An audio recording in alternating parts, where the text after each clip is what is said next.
පළවන කොටස ශ්වේත නිද්‍රාව කාර්යාලයේ තමාට වෙන්ව තිබූ කුටිය තුල සුවපහසු අසුනට සම්පූර්ණයෙන් බර දී දෙපා මේසේ මත තබා දැස් වසා දිගු කල්පනාවක නියැලී සිටිනා කේශර අභිලාෂ් වික්‍රමවංශ නැමැති වයස 30 සීමාව ඉක්මවා යමින් සිටි තරුණයාගේ තලලු පැහැති සම ඝන ඇහි බැම බැලූ බැල්මට අඩුත් නොවන වැඩිත් නොවන ලෙස මනා ලෙස සකසා තිබූ රැවුල සහ කොණ්ඩය සහිත පෞරුෂවත් පෙනුම ඔහු ඇඳ සිටි බටහිර ආර්යයේ ඇඳුම් කට්ටලයට උපරිම සාධාරණයක් කළා යයි පැවසුවහොත් නිවැරදිය. වායු සමනය කරන ලද කුටියේ සීතල පමණ ඉක්මවා යමින් තිබූ බව සමෙහි සංවේදන මගින් හොඳින් දැනුණද දුරස්ථ පාලකයා අතටගෙන වායු සමීකරණ යන්ත්‍රයේ අගය වැඩි කිරීමට හෝ ක්‍රියාවිරහිත කිරීමට අදහසක් ඔහු තුල නොවූයේ සිත් තුළ බුරබුරා නැගෙමින් තිබූ හඹා යාමේ නොයසිල්ල සිරුර තුළ රුධිරයේ උණුසුම් කරමින් පැවති නිසාම වන්නට ඇත. අගුළු දමා වසා දමා තිබූ කුටියේ දොරට කවුරුන් හෝ තට්ටු කරන හඬින් පියවි 100ට පැමිණි තරුණයා හඬ අවදි කළේ දැස් ඉවර කිරීමකින් තොරවය. එන්න.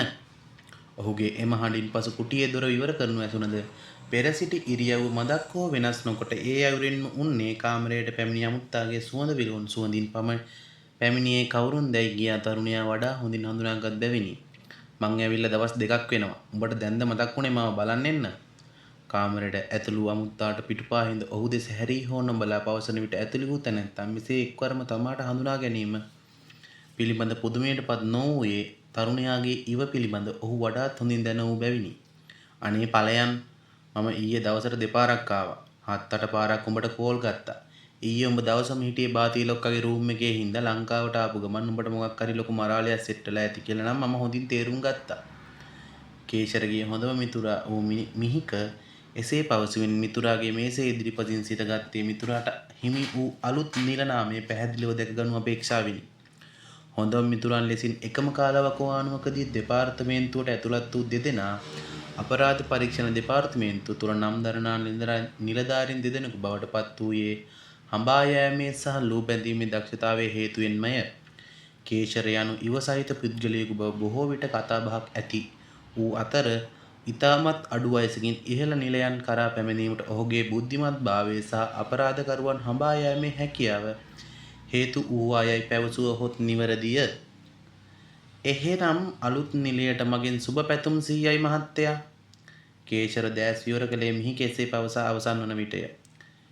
කේශරගේ දැස් රැඳුනේ මේසේ මත ඇති නව නාම පූර්ව මතය. Chief inspector W.A.K.A. වික්‍රමවංශ, Homicide and Organised Crime Investigation Division CID. කේශරගේ දැස් තප්පර කිහිපයක් නාම පූර්ව මත රැඳී තිබෙන විට මිහිකගේ දෙතොල් මත තම මිතුරා වෙනුවෙන් නැගුණු ආඩම්බර සිනහව නොවෙනස්ව ඔහු ඒ ලෙසින්ම තබාගත් උන්නේ වසරක පමණ කලකට පසු නැවත වතාවක් තම මිතුරාව දෙපාර්තමේන්තුව තුලදී දක්නට ලැබීමේ සතුට හේතුවෙනි. ඇයි උඹ මේ බෝඩ් එක දිහා ඔය තරම් වෙලා බලන් ඉන්නේ? උඹට ඉංග්‍රීසි බැයි නම් මම සිංහලෙන් කියන්නම් මොකද්ද මේකේ තියෙන්නේ කියලා. ඔය බෝඩ් එකේ තේරුම තමයි ප්‍රධාන පරීක්ෂක W.A.K.A. වික්‍රමවංශ මිනිමැරුම් සහ සංවිධානාත්මක අපරාධ විමර්ශන ඒකකය අපරාධ පරීක්ෂණ දෙපාර්තමේන්තුව. මිහි කේසේ පවසන විට කේසරගේ දෙතොල් මත යම්තම් සිනහ රැල්ලක් නතර වූයේ ඔහු අසුනෙන් නැගී සිටින අතරතුරය. ඉතින් මගේ අධිජාත මිත්‍රයා අවුරුද්දක විතර හොඳ විශිෂ්ට විදේශ පුහුණුවකින් පස්සේ අලුත් උසස් මිනිකුත් එක්ක දෙපාර්තමේන්තුවට ආපහු ආපු එකේ සතුට මම සමරන්න ඕනේ කොහොමද? සැලියුට් එකක් ගහන්නද නැත්නම් ඉස්සර වගේ බදා ගන්නද කියලා මට හිතා ගන්න බෑ. මිහික පවසා අවසන් වීමටත් ප්‍රථම කේශර ඔහුව වැළඳගත්තේ ඔහු කිසිවක් සිතීමට පෙරය. ඒ වුණාට උඹට යුතුයකමක් තිබුණ අඩුමතරමේ එයාපෝට් එකට එන්න. ඒ අරත් මෙතෙන්ට ආවට පස්සේ හරි මගේ රූම් එකට එන්න. කේශර පැවසුවේ ව්‍යාජ අමනාප මුහුණක්ම වාගෙන. ඒක තමයි යකෝ සිංහලෙන් කිව්වේ මම ඊයේ දෙපාරක්ම ආවා. උඹ මුළු දවසම අර බාතිකාරයාගේ රූම් එකේ. දවසම ඕක ඇතුලේ තියන් කතා කරනවා කියන්නේ ලොකු නඩුවක් පත් වෙන්න කියලා මම හොඳටම දන්නවනේ. ඒ නිසා මම ඔබ කොයි වෙලාවක හරි මෙතෙන් එනකන් කියලා හිටියේ. අනික උඹ හොඳටම දන්නවනේ අර කෙල්ලෙක් මරලා ලිඳකට දාලා තිබුණ සීන් එකේ වැඩවලට මම කොච්චර හිලලා හිටියද කියලා. අනික මට ඒකේ හිටියේ CI සේනානායක යටතේ. IP ලෙවල් එකට ආවට පස්සේ පළවෙනියටම හම්බුණු වැඩේ නිසා ගැම්මට ගේමට බැස්සට එපාම කරපු සීන් එක. උනා ওই සීන් එක. ඊයේ තමයි වැඩ සේරම ඉවරුනේ. ටික දවසක් යනකම් ආයේ කේස් එකක් බාර දෙන්නේ නැහැ පොඩි විවේකයක් දෙන්නම් කියලා බාතිකාරයා ඊයේ උදේ කියපු එක නම් මගේ හිතට මාර සැනසීමක්. මිහික පැවසුවේ යුද්ධයක් කර අවසන් කළ පුද්ගලයෙකු පරිද්දෙන් දිගු සුසුමක් හෙළමිනි. උඹ ඔය බාතිකාරයා කියන්නේ SP බාතියට මිසක් වෙන බාතිය කෙනෙක්ට නෙමෙයිනේ. කේශර කටකොණකින් ළඟාගත් සිනහවකින් යුතුව අසුන් ගන්මින් පවසන විට මිහික දැස් සිහින් කොට ඔහු දෙස බැලුවේ ඔහුගේ එම සිනහව තුළ සැඟවී ඇති ව්‍යංගාර්ථය තේරුම් ගැනීමට නොහැකිවය. ඔව් ඔව් ඒ බාතිය තමයි. වෙලාවට මෙතන එක බාතිය කෙනෙක් හිටි. ඌ වගේ දෙතුන් දෙනෙක් හිටියානම් අපි ඉවරයි. මිහික පැවසුවේ ඔහුද අසුන් ගන්මිනි. උඹ ඔය අරූමෝ කියලා කතා කරන්නේ උඹට වඩා නිල 3ක් විතර උඩින් ඉන්න මිනිස්සෙක්ට හොඳේ. ඉන්න තැනක වැරදිලා කියවුන වෙලාවට තමයි උඹ පාඩමක් ඉගෙන ගන්නෙ. කේශර පැවසුවේ පරිගණක තිරය මත වූ ලිපි කොනුව විවෘත කරමිනි. හරි හරි මම මේ උඹ ඉන්න වෙලාවට විතරයි මෙහෙම කියන්නේ. අනික මේ උඹ නිකන් උඹ හේන වැදගත් මහත්මයෙක් වගේ කියලා පෙන්වන්න try කරන්න එපා. මතකනේ උඹ ඉස්කෝලේ ප්‍රින්සිපල් සේපාල සර්ට දාපු නම. මිනිස්සයා පැන්ෂල් යනකම්ම ළමයි කිව්වද කොහෙද? ඒවා හොඳ වැඩද? මිහික විමුසුවේ පාසල් කාලයේ පිහිපත් කරමිනි. යන් කලිසම් මං එන්න. බලපන් කොච්චර ලස්සන නමක්ද. අනිත් එක ඒ නම සාධාරණ මිනිහාගේ කලිසම මල්ලුකාර ගාවින් මැන්නොත් මිනිහා වගේ දෙකක් ලොකුයි. ඇවිදිනකොට මිනිහාට කලින් කලිසම යනවා. යන් කලිසම් මං එන්න. හරියටම ගැලපෙනවා. අනික මිනිහා විනෝදාංශයේ විදිහට කරේ මාව ප්‍රින්සිපල් රූම් එකේ දන ගස්සලා තිබ්බ එකනේ. එහෙම එකේ ඒ දුන්න රිටර්න් එක හොඳ වැඩි. කේසර පැවසුවේ මදක් හෝ අවධානය ලිපි ගොනුව තුලින් ඉවතර නොගනිමිනි. උඹ ඉතින් කරපු නාහෙට නාහන වැඩවලට උඹව ඉස්කෝලෙන් අස් නොකර දන ගස්සලා තියාගත් එකම වටිනවා. ඉගෙන ගන්න කොච්චර දක්ෂුණත් උඹ කරේ මේ මිනිසුන්ගේ ලේ කෝප වෙන වැඩනේ. මිහික පැවසුවේ පාසල් අවදියේ උන් කේශරව සිහිපත් කරමිනි. හරි කොහොම හරි දැන් උඹට SP බාතිය ටික කාලෙකට රෙස්ට් එකක් දුන්නානේ. ඒකම ලොකු දෙයක්නේ. නැවත වතාවක් කේශර පවසන විට මිහික දැස් සීන් කොට ඔහු දෙසම බලා උන්නේ වාතිය විසින් ඔහුට ලබා දුන් විවේකයේ පිළිබඳ කේශර නිතර මෙසේ පවසන්නේ ඇයිදයි යන සැකේනි. මට උඹ ඔය කතා කරන විදිහ අල්ලන්නේ නැහැ. ලංකාවට ආපු ගමන් මොකක් හරි කේස් එකක් බාර දුන්නද? මොකද පෙරේද හරි ඊට කලින් දවසේ හරි බාතිකාරයා මොකක් හරි එක්කට කීවා චීට එනකන් ඉන්නේ කියලා. උඹ එනකම් මංග බලාගෙන ඉන්නේ නැත්තේ එසේ මෙසේ කේස් එකකට වෙන්න බෑ. මිහික පැවසුවේ කේසර දෙස බැල්ම රඳවාගෙන. චීට යන අන්වර්ථ නාමයෙන් හඳුන්වන්නේ කේශර බව දෙපාර්තමේන්තු තුල රහසක් නොවේ ඉතාමත් ලාබාල වයසකදී දරුණු ගණයේ අපරාධ රැසක් ඉතා අඩු කාල සීමාවක් තුලදී විසඳීමෙන් අපරාධකරුවන් වේගයෙන් ලුහුබදිමින් නීතිය රැහැන්ට කොටු කර ගැනීමට හැකි වූ නිසා වෙනි. චීටෙකුගේ මෙන් ඉවක් සහ වේගයක් කේශර තුල ඇති හේන් කාලය සමග ඔහුගේ අන්වර්ථ නාමය චීටා බවට පත් වූයේ එලෙසිනි. වසරකට පමණ ඉහතදී රටම සසල කළ සිව්පුද්ගල ඝාතනයක අපරාධකරුවන් කොටු කර ගැනීමෙන් අනතුරුව කේශර විදේශගත වූයේ අදාළ විෂය පිළිබඳ වැඩිදුර පුහුණුවක් ලබනු පිණිසය. පුහුණුව ඉතා සාර්ථකව අවසන් කර නැවත රැකියාවට පැමිණි විගස තම ප්‍රධානියා වූ බාතියගෙන් ලද කැඳවීම නිකම්ම සුබ පැතීමකට පමණක් වන කැඳවීමක් නොවන බව කේශර මුල සිටම දැන උන්නේ බාතිය පිළිබඳ හොඳින්ම දැන සිටි බැවිනි. ඔව් ටිකක් බරපතල කේස් එකක්. හෙට ඉඳන්ම වැටට බහින්න වෙනවා. කේශර පැවසුවේ ඔහුගේ තිබුණු දැස් මිහික දෙසට හරවමිනි. එහෙනම් චීටා පහු වැඩ පටන් ගන්නයි යන්නේ. මිහික පැවසුවේ දරුණු ගණයේ අපරාධ සුල මුල ඉක්මනින්ම හෙළිවීමේ බලාපොරොත්තුවේ උද්දාමයෙනි. වැඩ පටන් ගන්නයි යන්නේ නෙමෙයි. දැනට මම වැඩ පටන් ගෙන අරන් ඉවරයි. එසේ පවසන විට පවා කේශරගේ හඬේ තිබූ උද්‍යෝගී බව ඔහු එම කාර්යයට දැනටමත් අවතීර්ණව අවසන් බවට මනා ලෙස සාක්ෂි සැපයිනි. ටික දවසක විවේකයකට පස්සේ ආපහු වැඩ පටන් ගත්තා නම් හොඳ නැද්ද පුතා? ඔයා රට ගිහිල්ලා හිටියෙත් අමාරු ට්‍රේනින් එකකනේ. ආහාර ලබා ගන්න අතරතුර පවා විටින් විට ජංගම දුර්ගතනයේ දෙස බලමින් නොසිලිමත් හැසිරීමකින් සිටින තම පුතු දෙස බලමින් වික්‍රම වංශ මැතිණිය පැවසුවේ අඩුම තරමින් ඔහු මව් රටට පැමිණි පසුව සතියක හෝ විවේකයක් ගනිමියයි ඇය අපේක්ෂාවෙන් සිටි බැවිනි.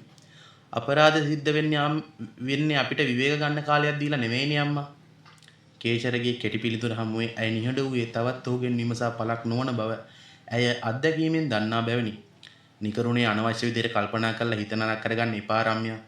අර කීවත් වගේ මේ වගේ රාජකාරී කරන්න හම්බෙන්නේ විවේක ගන්න කාලයක් ඉදිරි කරලා නෙමෙයි කියලා ඔයා හොඳටම දන්නවනේ.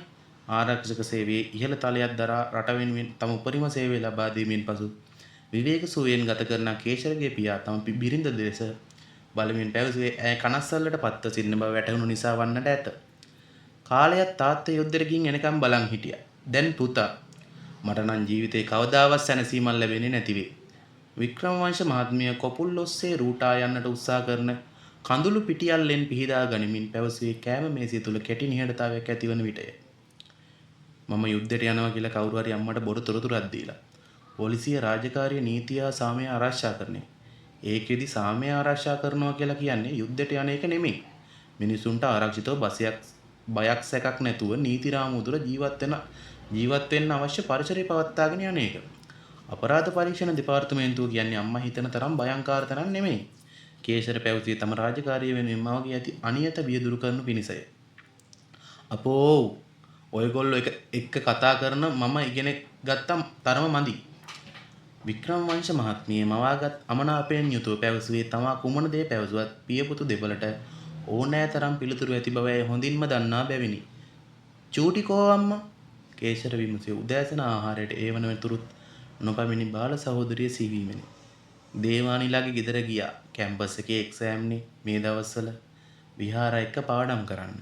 වික්‍රමවංශ මහත්මිය යටසින් තම පුතු දෙස බලමින් පැවසුවේ එය පැවසුව විට ඔහුගේ ප්‍රතිචාරය කුමක් වේදයි යන කුතුහලයෙනි. නොවැනස් ආකාරයෙන් එම කාරණාව නැසුණු නියාවට ආහාර ලබා ගන්නා පුතු දෙස බලා ඇය සුසුමක් කෙළුවේ ඔහුගෙන් කිසිදු ප්‍රතිචාරයක් නොලැබෙන තැනය. නේත්‍රාටත් හොඳ යෝජනාවක් ඇවිත් කියලා දේවානි පසුගිය ටිකේ කීවා. මේ අවුරුද්දේම වෙඩින් එක ගනීමයි හිතේ. ඇය නැවත වතාවක් හඬ අවදි කරන විට වික්‍රමවංශ මහතා හිස ඔසවා ඇය දෙස බැලුවේ ඇය අනවශ්‍ය යමක් පැවසූ බව වැටහුණු නිසා වන්නට ඇත. එය පවසා අවසන් වෙනවා සමගම ආහාර ගනිමින් සිටි කේශර තප්පර කිහිපයක් අක්‍රීයව උන්නේ වික්‍රමවංශ මහත්මිය තම පුතු දෙසම බලා සිටිනා විටය. හූමිටි තැබීමකින් පමණක් ප්‍රතිචාර දැක්වූ කේශර අත හෝදා ගන්තේ කෑම පිඟානෙන් අඩක් පමණක් හිස් ඇති පසුබිමකය. මේ මොකද පුතා? කෑම එකෙන් භාගයක්වත් කෑවේ නෑනේ. මම එසේ විමසන විට පවා ඔහු දෑත් පිස දාගෙනත් හමාරය. ඇති අම්මා 9 වෙනකොටවත් මං ඉන්න ඕනේ. එසේ පවසමින් ඔහු කෑම මේසෙන් පිටව යන විට මාපිය යෝල නිහඬව ඔහු දෙස බලා උන්නේ පැවසීමට දාසද්දී හිතේ තිබුණද කිසිදු යමක් පැවසීමට එය සුදුසු අවස්ථාවක් නොවන බැවිනි. මාර්ග තදබදයේ හේතුවෙන් ගමන හිතුවටත් වඩා පමාවන විට කේශර උන්නේ මාර්ග නීති නොතකමින් දාමනය කරන රියදුරන් කෙරෙහි ඇති වූ කෝපය හේතුවෙන් කෝපයට පත්වය. ෂිට් දැම්ම ආපහු බූරුවෙක් වගේ වමින් ආවේගය පාලනය කර ගැනීමට සුක්කානමට පහරක් කෙල්ල කිරමින් පැවසුවේ නොසිතූ මොහොතක වමින් ඉස්සර කළ මෝටර් රථය දෙස ආවේගයෙන් බලමිනි. අවසානයේ ඔහු කාර්යාලයට පැමිණෙන විට අත්ඔරලෝසුවේ වේලාව උදෑසන 8 පසුවේ මිනිත්තු 57ක් ලෙස දැක්වූයේ අවසානයේ කෙසේ හෝ 9ට ප්‍රථම පැමිණීමට ලැබීමේ ආත්ම තෘප්තිය ඔහුට හොඳින්ම දැනෙන විටය. සර් මම ඇවිත් ඉන්නේ. තම ප්‍රධානියා වූ බාතියට ඇමතුමක් ලබා ගැනීමෙන් කේසර දැනුම් දුන්නේ තමා පැමිණ අවසන් බවය. ඇමතුම අවසානයේ ඔහු ප්‍රධානියාගේ කාමරයට පැමිණියේ ඔහුගේ කැඳවීම ලැබුණායින් පසුවේ. ඒ කියන්නේ මම හිතුවට වඩා වේගෙන් චීට වැඩේට බැහැලා. සියුම් සිනහවක් මුවේ රඳවා ගනිමින් බාතිය පැවසුවේ කේශර තමා තරමක් දුරට විස්තර පවසා අවසන් වන විටය. මරණ පරීක්ෂණ වාර්තා ටික සේරම බැලුවා. ડોක්ටර්ස්ලාත් එක්ක කතා කරන්න අවශ්‍යයි කියලා මම හිතනවා. කේශර පැවසුවේ නල්ල රැලි නංවා ගනිමින් ලිපිකොණු සියල්ල පරීක්ෂා කරමිනි. ඕකේ ඉතින් උඹේ කැමැත්තක් කොල්ලා. අවසානයේට මට ඕනේ මේකේ ගහක් අගක් මුලක් හොයලා ගන්න. මීඩියා වලට සිද්ධිය හරියට තාම පැහැදිලි නැති නිසා උන්ට බොරදියේ මාළු බාන්න හම්බුනේ නෑ. හැබැයි දිගින් දිගට මේක වෙන්නේ නෑ. කොයි වෙලාවකට හරි මේක පත්තු වෙනවා. මීඩියා වල උන් පිස්සු බල්ලෝ වගේ ඉව කරනවා. උන්ට ඕනි සතියක් දෙකක් උන්ගේ කසිකබල් channel ටික දුවව ගන්න හොඳ මස් කට්ටක් විතරයි. මාධ්‍ය සජාතාරයේ බල්ලාට ගිය රටක මේ පිස්සු බල්ලෝ ටික උන්ට ඕනි විදියට නටනවා. බාතිය තරමක් ආවේගයෙන් යුතුව පැවසුවේ මාධ්‍ය සදාචාරයේ පිරිහීම සහ අපරාධය සිදු වූ විට පුවත් විකාශනය කරන ආකාරය පිළිබඳ කෝපයෙන් සහ අප්‍රසාදයෙනි. සංවාදයේ අවසානයේ කේශර නැවත වතාවක් කුටිය වෙත පැමිණෙන විට මිහික පැමිණියේ කේශර ඔහුව කැඳ වූ බැවිනි. ඇඳුම් ටික අරන් මගේ ගෙදර වරෙන් එක්වරම කේශර පවසන විට මිහික දෑස් සීසල් කොට ඔහු දෙස බැලුවේ. ඔහු පවසන්නේ කුමක්ද කියා සිතා ගැනීම නොහැකිව. උඹේ ගෙදර කිව්වේ උඹ රට යන්න කලින් අර හිටපු අලුත් ගෙදරද? උඹ කසාදයක් එහෙම බැඳගෙන පිළිවෙලකට ඒ ගෙදරට ඵලයන්කෝ. මට කතා කරන්නේ අහවල් මගුලකටද? රට ගිහින් ආවට පස්සේ ඔබ වෙනස් වෙලා. මට සැකයි. මේක දැස් සිහින් කොට පවසන විට කේශර ඔහු දෙස රවා බැලුවේ ඔහුගේ ව්‍යංගාර්ථ පදවල අර්ථය හොඳින්ම වැටහුණු බැවිනි. වැඩක් තියෙනවා ප්ලෑන් කරන්න. කේසර පැවසේ පරිගණක දිරීමත් දැස රඳවා ගනිමිනි. උඹයි මායි මොකද ආණ්ඩු පෙරලන්න ප්ලෑන් කරන්න තනියම ගෙදරක ඉඳගෙන. අනේ බම් පාඩුවේ අම්මා වෙල දෙනයක් කාලා ගෙදර ඉඳහන්කෝ. මිහික පැවසුවේ එතරම් බරපතල නොමැතිව. ගෙදර ආයේදී ප්ලෑන් කරන්න පුළුවන් කමක් නැහැ අලුත් කේස් එක. අනික නිතරම එළියේ ඉන්න වෙන්නේ. කේසර පැවසුවේ මිහික දෙස බලමිනි. බාතිය කාර්යය උඹට බාර දුන්න අලුත් කේස් එකද? මට අලුත් කේස් එකක් බාර දෙන්නේ නැහැ කියලා බාතියේ කිව්වා කියලා මම කිව්වනේ. ඒ නිසා උඹේ තනි රකින්න එන්නම් ටික දවසකට. ටික දවසකට. මිහික පවසන විට කේසර දෑස් සිහින් කොට කටකොණකින් නගාගත් සිනහාවකින් යුතුව ඔහු දෙස බලනා විට කුමන හෝ අයහපතක් තමාට සිදුවීමට යන බව මිහිකට ඉවෙන්මෙන් වැටහුණි. උඹට කවුද මගේ තනි රකින්න එන්න කිව්වේ? මට මේ කේස් එකට උදව්වට IP කෙනෙක් එක්ක තව ටීම් එකක් ඕනි. දැනට IP කෙනෙක් හිටියම ඇති. බාති සර්ට මම කිව්වා උඹ කැමතියි කියලා. කේසර පවසන විට මිහික ඔහු දෙස බැලුවේ විසල් කොටගෙනය. මම කවදද උඹට කිව්වේ මේ කේස් එකට මාව ගන්න කියලා? උඹ බාර ගන්න ලේසියෙන් විසඳෙන කේස් එකක් නම් කමක් නැහැ. අනේ මේ මට ඔළුවේ අමාරුවක් නැහැ. කරුණාකරලා මට පාඩුවේ ඉන්න දීපන්. මිහික පැවසුවේ රාජකාරිය අධික වූ වෙහෙසකර දිගු කාලයක් ගත කිරීමෙන් අනතුරුව ලැබුණු කෙටි විවේකයේ බරපතල ගණයේ අපරාධය සේම වෙනුවෙන් වියදම් කළ නොහැකි බැවිනි. උඩ රෑන්ක් එක නිලධාරියෙක් දෙන රාජකාරිය මඟ අරින්නේ කොහමද? මේක CI කේසර IP මිහිකට පවරන රාජකාරියක්. කේසර පවසන විට මිහික ඔහු දෙස බැලුවේ පුදුමයෙන්. ඒවට එකට කෑවත් බොක්ක වෙනස් කියන්නේ ඕක තමයි. හරි මින් ඉස්සරහට යාළුකම් නැහැ. රෑන්ක් එකට අදාළ ගරු කිරීම තිබුම ඇතිනේ. මිහික ව්‍යාජ අමනාපයක් මවා ගනිමින් නැගී සිටීමට උත්සාහ කරන විට කේසර සිනාසෙමින් ඔහුව වැළැක්වුවේ මේ ඔහුගේ රඟපෑම බව හොඳින්ම දන්නා බැවිනි. අනේ මේ උඹේ රැකපෑම් වලට මං අහුවෙන්නේ නැහැ. මේක බලපන්. අපි මේ දැන් ඉඳන්ම ගේමට බහින්න ඕනේ. කේසර පවසන විට මිහික අවධානය යොමු කළේ පරිගණක තිරිය මතටය. ඔහු නැවත වතාවක් කේසර දෙස බැලුවේ ඔහු දකින්නේ සත්‍යයක් දැස් කියා සිතා ගැනීමට නොහැකිවය.